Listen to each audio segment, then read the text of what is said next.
Pembatasan mobilitas masyarakat tidak sinkron dengan upaya pemerintah menggerakkan kembali perekonomian, apalagi di tengah kondisi industri maskapai yang diambang kebangkrutan. Dan pemirsa, kesadaran dan keberanian menentang kebijakan yang dituangkan lewat Inmendagri nomor 53 tahun 2021 tentang pemberlakuan kegiatan masyarakat level 3 2 COVID di wilayah Jawa dan Bali kian meluas. Sangat masuk akal jika dikatakan kecurigaan ada udang di balik batu atas kebijakan PCR. Ditambah masyarakat yang sudah melakukan vaksinasi lengkap sudah dipaksa untuk melakukan hal seperti biasa. Langkah pemerintah kembali menurunkan tarif tes swab PCR menjadi Rp275.000 untuk Jawa Bali serta Rp300.000 untuk luar Pulau Jawa Bali menuai banyak polemik. Baik pemirsa, untuk membahasnya kita berbincang langsung dengan Mas Pung Purwanto, pimpinan redaksi Koran Sindo yang sudah hadir di studio. Selamat sore Mas Pung. Selamat sore. Baik, Koran Sindo ini mengangkat tema PCR untuk kepentingan siapa? Sebenarnya kepentingan siapa Mas Pung? Jadi memang ini menjadi, kita awali dengan pertanyaan karena kita sendiri juga ingin tahu sebenarnya apa yang melatar belakangi kebijakan itu. Yang jelas kita merekam bahwa persoalan di lapangan sangat hiruk pikuk ya, menanggapi itu dari ada dua hal yang menurut kami redaksi itu perlu dijawab. Yang pertama tentang transparansinya seperti apa, terus yang kedua akuntabilitasnya bagaimana gitu. Nah mungkin pertanyaan ini mestinya yang harus menjawab pertama adalah pemerintah gitu kan. Nah selama ini memang ada beberapa hal sudah disampaikan tapi memang penjelasannya tidak utuh. Misalnya pertanyaan sebenarnya harga dasarnya tes PCR itu berapa? Sampai sekarang kita belum tahu. Jadi kok diturunkan dari 2,5 juta sampai 275.000? Itu kan jauh banget ya. Betul. Tapi ternyata kok masih rame-rame juga gitu. Artinya di situ ada margin yang kita nggak tahu marginnya berapa gitu. Nah, makanya masyarakat menjadi berspekulasi itu wajar. Ini kira jangan-jangan tes PCR itu harganya cuma di bawah 150.000. Bisa jadi begitu. Itu hal yang wajar karena memang tidak ada penjelasan secara resmi dan utuh dari pemerintah sebenarnya komponen apa yang menyebabkan tes PCR itu menjadi harganya sekian sampai sekian dan kenapa harus diturunkan dalam waktu yang relatif cepat. Betul sekali, dan dari harga 2,5 juta begitu, kemudian 900, 500.000 hingga 300.000 dan 275 begitu. Itu sebenarnya pertimbangan pemerintah untuk menurunkan harga tersebut apa sih Mas Pung? Nah, kalau kita lihat kan kemarin ini kita runut adalah instruksi Presiden Jokowi agar agar segera diturunkan harga itu.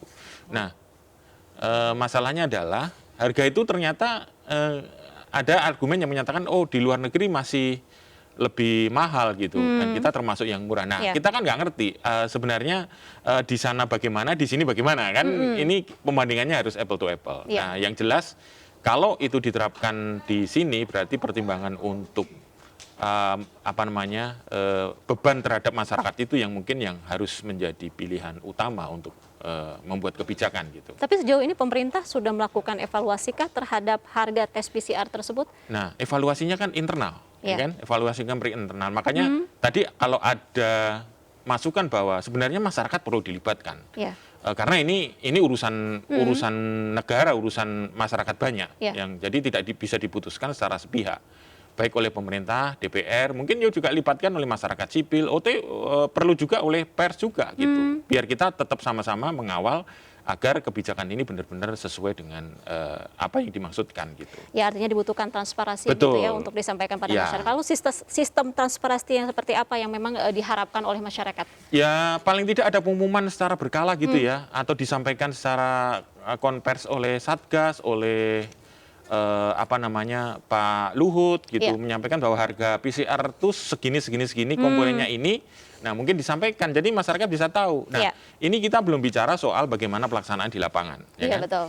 Ternyata setelah dibatasi 275 untuk Jawa dan 300 untuk luar Jawa, prakteknya itu masih banyak di atas itu. Gitu. Alasannya macam-macam. Ada yang kalau mau keluar sekarang 400.000 Pak. Nah, tetap bisa dimainkan. Nah gitu ya? tetap ada faktor-faktor itu. Nah makanya begitu liarnya situasi di lapangan ini harus dicegah gitu. Harus ada base-nya ya. Tapi sudah adakah upaya dari pemerintah tadi untuk mengawasi bagaimana harga tersebut bisa sama di semua tempat begitu? Nah, ini kan problemnya di sini. Gitu. Kita ini negara yang sangat luas dengan tingkat kepatuhan masyarakat yang beda-beda, tingkat literasi yang berbeda-beda, tentu ini juga menjadi kunci. Dan tapi menurut saya sih ini memang tugas Satgas, tugas negara untuk menyampaikan itu. Menjelaskan itu secara periode karena memang di situ dianggarkan secara khusus untuk penanganan COVID kan. Nah kalau anggaran itu tidak terserap, kabarnya kan baru berapa persen yang terserap. Nah, kenapa tidak digunakan itu? Betul sekali. Karena ini tidak bisa dianggap sebagai barang komoditi biasa. Dalam situasi yang pandemik ini menjadi barang yang memang tidak bisa langsung diserahkan ke market. Tapi memang ada intervensi pasar untuk itu. Penyerapan anggaran untuk kesehatan sendiri ini kan sampai Oktober 53,9%, artinya masih jauh begitu. Betul. Apakah dengan kita menggunakan anggaran kesehatan, PCR itu sebenarnya bisa gratis, Mas? Kalau sebenarnya itu kan tergantung dari political will ya. Karena kita apapun itu kan sudah dianggarkan, kemudian negara akan sangat baik ketika memang hal-hal yang terkait dengan hajat hidup orang banyak itu negara ikut tampil. Karena kan beberapa waktu lalu kita kan selalu hukum tertinggi adalah melindungi warga negara itu kan hukum yang tertinggi. Artinya dari situ tuh turunannya ya berarti kita laksanakan secara baik sebaik-baiknya untuk melindungi masyarakat kita. Dan saya yakin tidak ada ruginya gitu kalau negara ini melindungi total dengan itu gitu. Dan itu juga dilakukan oleh negara-negara lain juga gitu. Betul. Dengan berbagai cara ya. Kita tidak bisa menyamakan satu dengan yang lain karena situasinya berbeda-beda.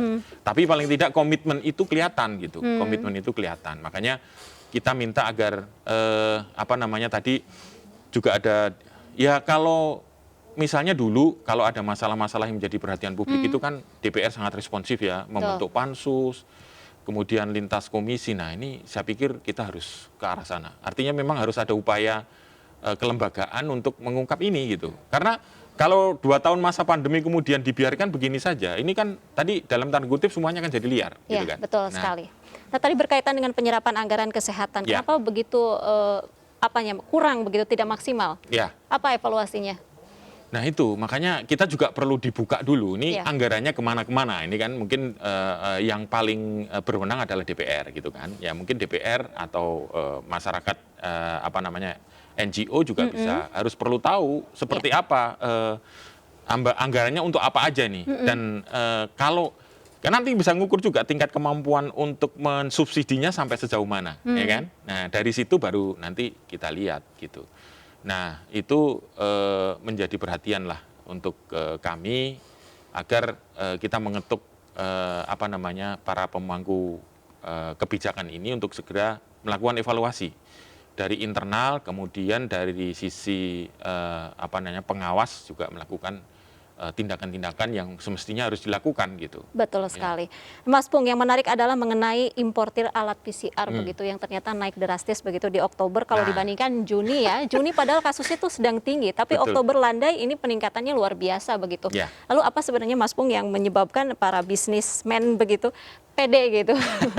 Ini juga pertanyaan juga. Jadi mereka begitu luar biasa di saat pandemi sedang turun. Betul. Ini kan kalau orang berspekulasi juga jangan disalahkan. Jangan-jangan ini mengharapkan ada gelombang ketiga. Betul. Ya kan? Nah, seperti kejadian di bulan Juli dan kita tidak mengharapkan sama sekali itu. Karena kalau memang transparansi itu bisa dilakukan, otomatis kita juga kecurigaan-kecurigaan itu menjadi tidak ada gitu. Jadi jangan sampai nanti justru ketika kejadian itu menimpa masyarakat kita seperti bulan-bulan Juli yang lalu, itu menjadi lahan bisnis bagi sebagian kelompok. Gitu kan. Jangan sampai itu terjadi. Nah, jadi kepentingannya banyak. Nah, salah satu caranya adalah bagaimana kita ngawasinya harus rame-rame gitu. Nah, termasuk pers, termasuk DPR, termasuk masyarakat sipil, semua harus ikut mengawasi. Jadi jangan meleng sedikit pun gitu kan. Jadi makanya ini kita juga berpikir loh, ini kok tiba-tiba mereka apakah sudah tahu duluan akan ada aturan kewajiban. Kayak sudah punya terawang gitu ya, prediksi. Itu berarti mereka punya analis yang bagus banget. Apakah mereka memang percaya diri karena ada sesuatu di balik itu, Mas Pung? Iya, kita nggak tahu ya. Berapa pihak ini menyebutkan ada keterlibatan beberapa oknum juga terkait hal ini? Iya, pasti orang akan secara logik akan berpikir ke sana.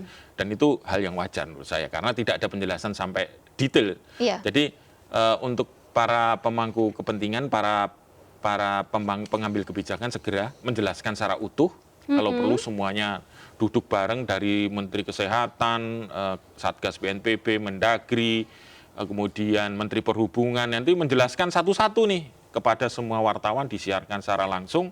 Ini loh sebenarnya duduk masalahnya. Ini akan mengurangi pasti. Iya, yang menarik ini adalah Iya. terkait dengan kebijakan yang berubah-ubah juga, Mas Nah, Pung. Apakah itu. orang Sindo mengangkat hal ini juga? Iya, ini sangat membingungkan. Jangan masyarakat awam gitu ya, pasti akan sangat bingung. Wong kita aja bingung gitu. Iya. Kita aja bingung ini sebenarnya maunya kemana. Nah, makanya nanti kita minta agar pemerintah segera melakukan langkah yang tepat untuk transparansi dan akuntabilitasnya itu dibuka secara terbuka seterbukanya gitu. Jangan sampai nanti jadi, oh saya nggak terlibat. Ya memang secara bantahan begitu, tapi secara dibuktikan secara data, secara fakta seperti apa. Artinya perlu adanya usut tuntas begitu terkait Yes. adanya keterlibatan bisnis Betul. ini. Iya, usut tuntas. Karena masyarakat sudah sedemikian resah ya kalau saya lihat ya, bahwa tadi ada hasil survei yang menyatakan bahwa bagaimana hasil tes PCR itu mahal 95% dan 57% itu sangat mahal. Iya, betul. Artinya ini akan menjadi sebagai pemangku kebijakan publik, mestinya ini jadi catatan yang serius gitu. Betul. Masyarakat benar-benar sudah jengah dengan itu. Makanya jangan sampai nanti mereka nanti ada muncul tes PCR palsu. Kan begitu jadinya kan? Betul. Ya. Jual di Ya. online kan gitu jadinya Ya. nanti. Nah, Baik, terakhir mungkin pertanyaannya singkat saja. Ya. Apa harapan Koran Sindo terkait dengan tadi kebijakan yang berubah-ubah terkait dengan PCR atau mungkin Ya. transparansi ya? jadi kalau kita tetap minta agar ini yang terakhir gitu. Jangan sampai kebijakan berubah-ubah dengan menimbulkan tanya jawab besar itu diakhiri. Dan lebih mengedepankan dialog bagi pemerintah dan aparat negara yang memang bertugas untuk menangani COVID, ini lebih memperbanyak dialog dan memperbanyak mendengar.